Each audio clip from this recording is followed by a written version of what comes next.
श्री गुरुदेव गुरुकृपा बुटीकमध्ये आपल्या सर्वांचं स्वागत. आज मी तुम्हाला ना ब्लाऊजला हुक कसे बसवायचे ना ते सांगणार आहे. त्यासाठी आपल्याला काय करायचं, अगोदर हे आपलं ब्लाऊज आहे का त्याला मी इथं ना मशीनवरच हे शिलाईला हुक अडकवायची काळजी केली. तर आता काय करायचं, ह्याच्याबरोबर ना अशा खुणा करून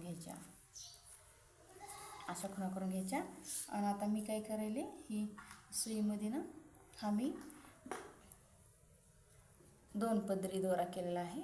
असा हा एक पदर नाही, तर मी आता सुईमध्ये ओवून घेते आणि त्याचे हे असे मग इकडचे 2 आणि इकडचे 2 असे हे 4 पदर तयार होते.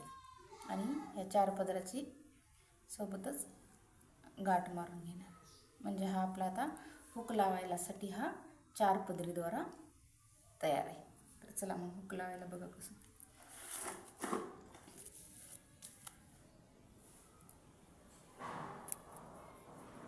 असं आता हे हुक इथं असंच ठेवावं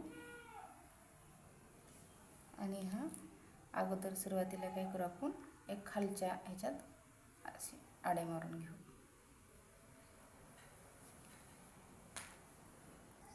हे हुक असं पकडायचं आणि ह्या खालचे जे आहे 2 छिद्र त्याच्यामध्ये हे असा धागा घ्यायचा. एकदा ह्या छिद्रातून घ्यायचा आणि एकदा ह्या छिद्रातून घ्यायचा. असे आपण 2-3 तर धागे घ्यायचे.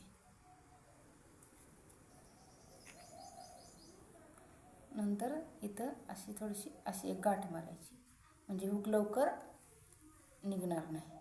असं इथं पॅक करून घ्यायचं आणि नंतर पुन्हा इथं वर हे असं आडवा घ्यायचा धागा.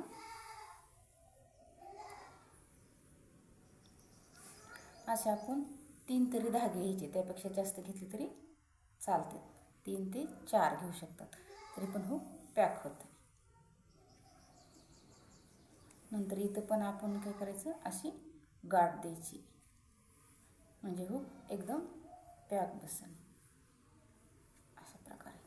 आता काय करायचं, हे असाच दोरा ठेवायचा आणि इथं दुसरं हुक ठेवायचं. तर आपण तसंच करायचं. वरच्या कडेला बोटाच्या खाली घ्यायचं आणि नंतर इथं अगोदर ह्या छिद्रातून आणि नंतर ह्या छिद्रातून असे 2-3 आडे घ्यायचे. आता आपले 4 हुक लावून झालेत. आता हे 5वं शेवटचं हुक मी लावायला. इथं आपण बघू आता कसं करायचं. ते शेवटच्या हुकाला हे असेच इथं पण ह्या छिद्रातून एकदा, ह्या छिद्रातून एकदा असे 3 एळे घेऊ आपण.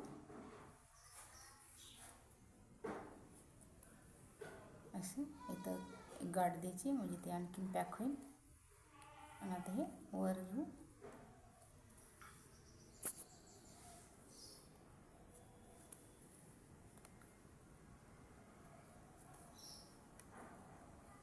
आता हे शेवटचं हुक आहे, म्हणून आपल्याला इथं खाली घेऊन गाठ मारायची इथं.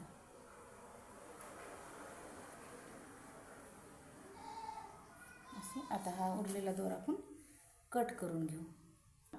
आता हा उरलेला दोरा आपण असा कट करून घेऊ. असे हे आपल्या आता 5 हुक बसवून झालेले आहेत.